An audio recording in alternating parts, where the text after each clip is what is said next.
Male category. Up next.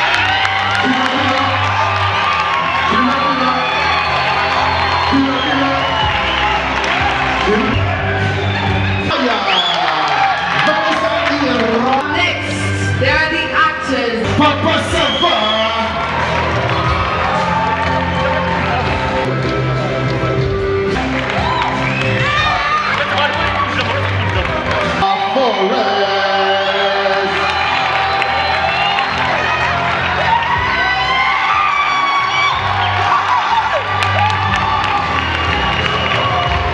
Slim Jesus.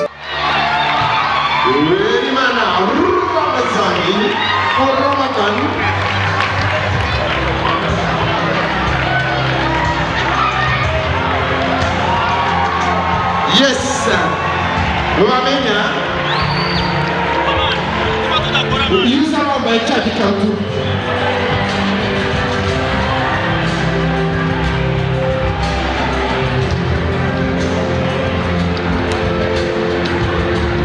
Congratulations once again for the best actor TV series, Bamenya.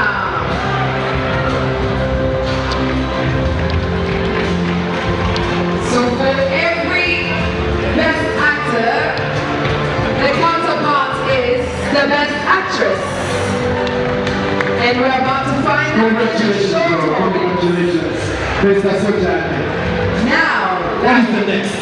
The best actress is the next as a reasonable next choice. We'll have the Canadian High Commission representative step forward to present their award. Please step forward to present their award. If not available, we will ask kindly the Executive Secretary of the National Youth Council to do us the honors of presenting the Best Actress Award. And here are the nominees. Reka turebe amashusho y'abakinnyi ba filime muri muzi wacu Best Actress TV Best Actress TV Series. Turashaka kumenya ni bande muri bose turi bubone tumenye duhishurirwe uwahize abandi wegukanye igihembo cy'amashariti bibaye ku nshuro ya 10 Mashariti African Film Festival. Before the video, the Best Actress is you watching TV series.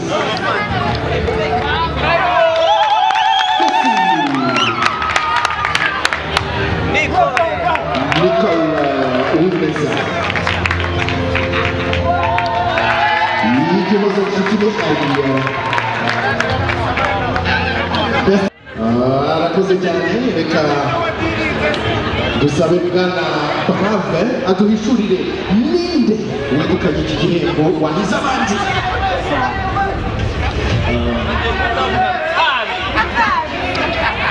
For the Best Actress is your actual TV series. Who is she? Nsabi! Tesi Kayomya Divina!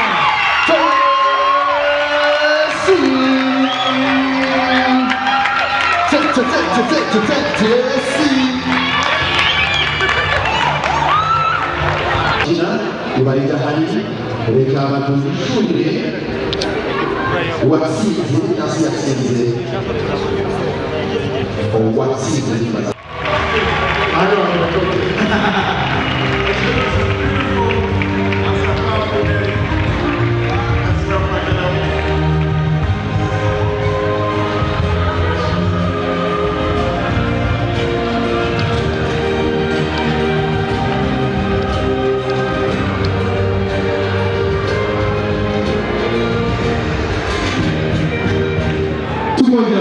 cyane amashine shikarakuriye.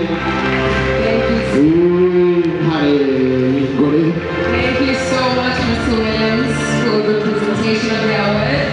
Congratulations again to the winner. You both were looking so regal. So looks Let's dress by all means. The award giver, the award receiver. I like this energy. Well done. Now, on to the next. So this one was on the female side. Yes. Now we have also on the male side, Lifetime Achievement Award. Mango. Iziwachu Lifetime Achievement Award, male category. Absolutely. We will have the Azam representative come present the award. The representative from our sponsor Azam, please make your way forward to Nsabi.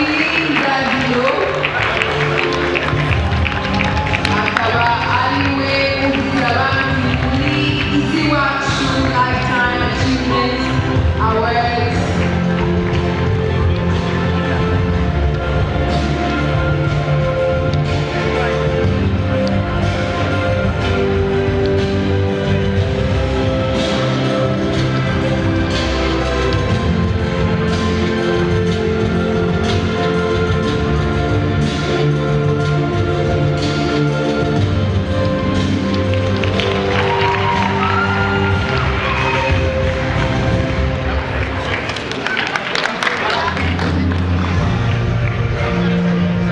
Congratulations once again, we need the hero for the Iziwachu Lifetime Achievement Award male category.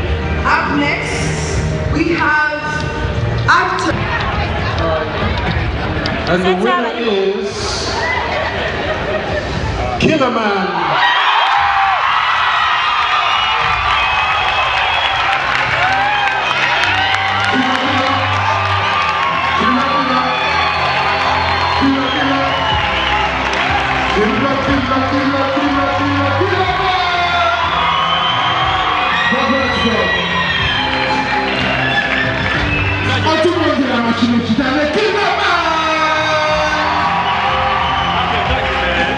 Thank you, good.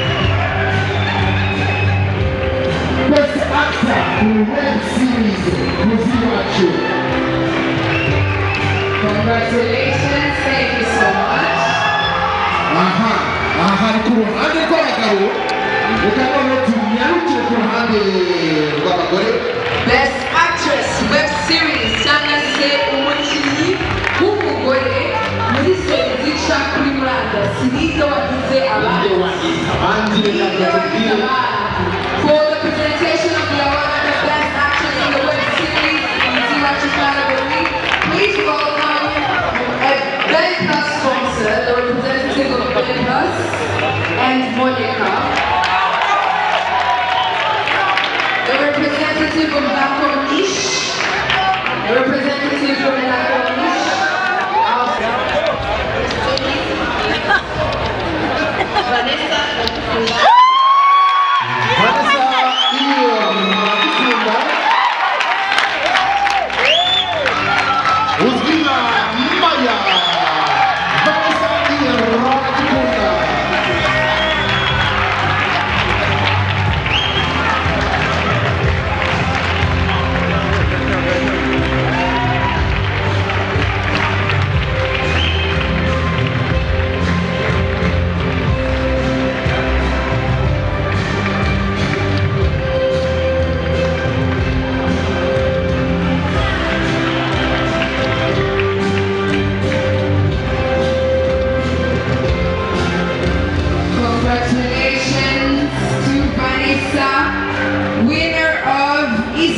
category Best Actress in a Web Series. Now, up next, there are the actors, they're the actresses. Papasava.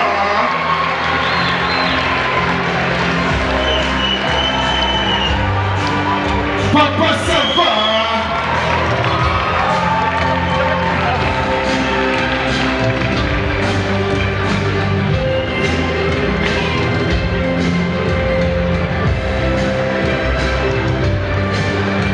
Félicitations à Papasava.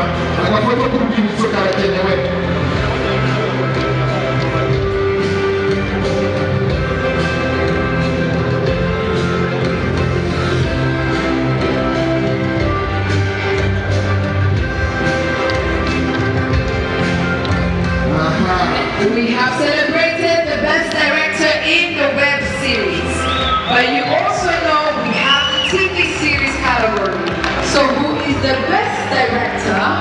in the Easy Wachu for the TV series.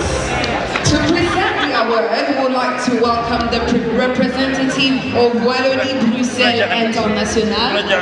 Représentant de Wallonie-Bruxelles International, veuillez vous présenter devant. Merci. Who is the winner of the Best Director TV Series category? There is a few minutes left for us to find out. ariko bahaye igikombe umuntu utari igikombe cy'abandi igikombe gikomeye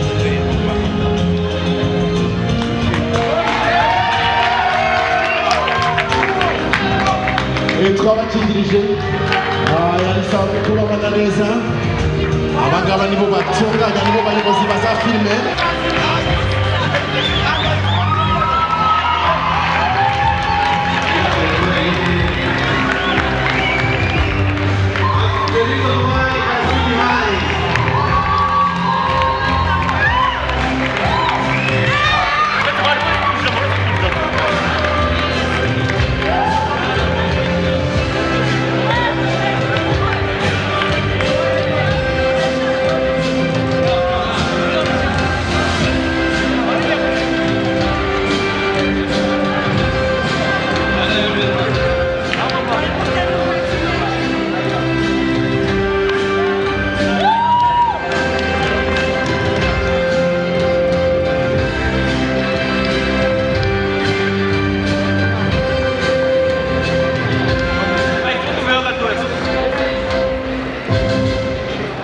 Mani buretse gato n'ikingirizo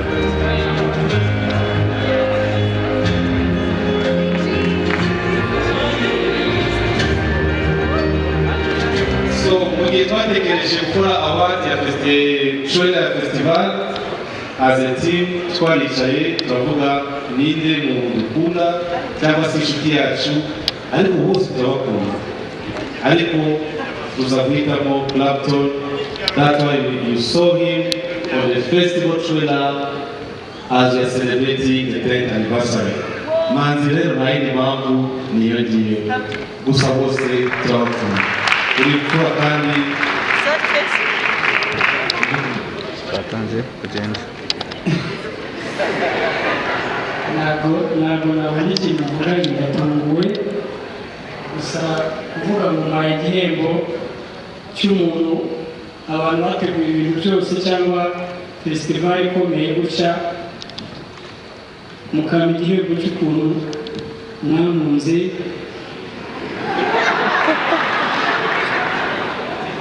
ni ukuri ariko sinzi Imana yashyizeho amavuta yo gukundwa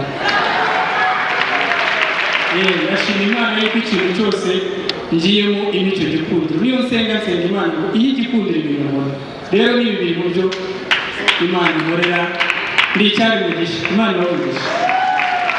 haleluya. So basemura rero He just expressed his gratitude and saying that in every prayer, in every preparation of everything, he asked for favor. And lo and behold, the favor is indeed manifesting in different ways. So again, congratulations for receiving this special award. I'm sure the African Film Festival is grateful to have you. Thank you very much indeed. Reka tukomezanye n'icyiciro gikurikiyeho tugana gake gake ku musozo tugarutse muzi wacu. Izi ngizi ni filime zahize izindi filime yahize izindi muri filime zica kuri murandasi filime zica kuri filime z'uruhererekane zica kuri murandasi. Reka dusabe niba hari amashusho ajyanye nazo muyacisheho maze dusabe uhagarariye B1 Peace Awards tubibutsa ko badufitiye amakokiteri aryoshye cyane. I invite you to have some of those cocktails. This is the Easy Wachu category, Best Film Web Series. So all this comes down, the best film in the TV series. Reka dufashe bamuhe ibahasha maze tumusabe yegere hano imbere kugira ngo aduhishurire So if you're a fan of gin, we have some cocktails, some gin-based cocktails outside. And best of all, it is absolutely free from B1 Gin. Do not drink and drive. You better have the driver ready. The winner is the forest.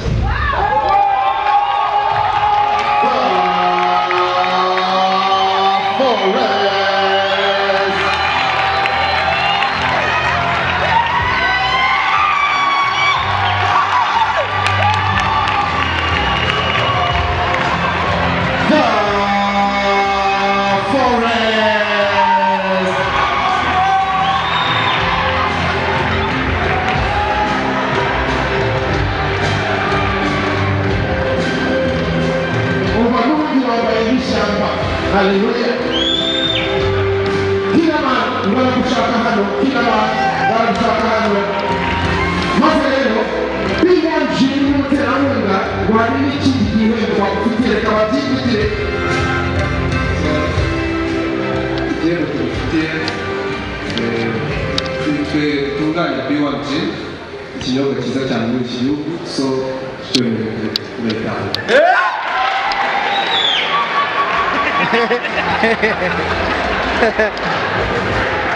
Nyambo, where are you?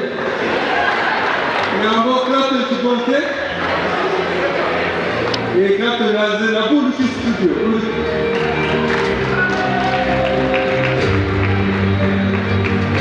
You just remember, this is the guy. We know what you should do. This is my dad. We We will never share this the greatest of soccer. It's the guy who I've been sharing my movie. Editor and camera.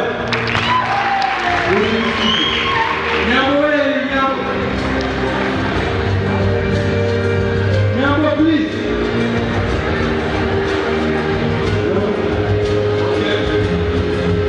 Guys, I really appreciate the journey. Every day I used to go in the forest. I don't know. Thank you, Angelica. Where is the CEO? Where is CEO? Thank you very much. I really appreciate it. You guys. You know, they used to call me game changer because of the movie I bring out. So, ndabashimira cyane, ndashimira Team Killaman, ndashimira buri muntu uwo ari we wese wajanga witabiriye, ariko this guy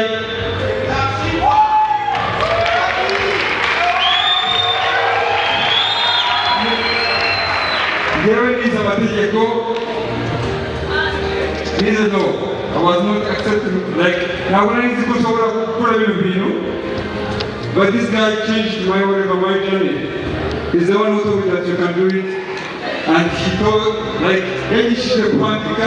everything. So now people, they are calling me game changer because of this guy. I want to appreciate him in front of you. Thank you, Daddy.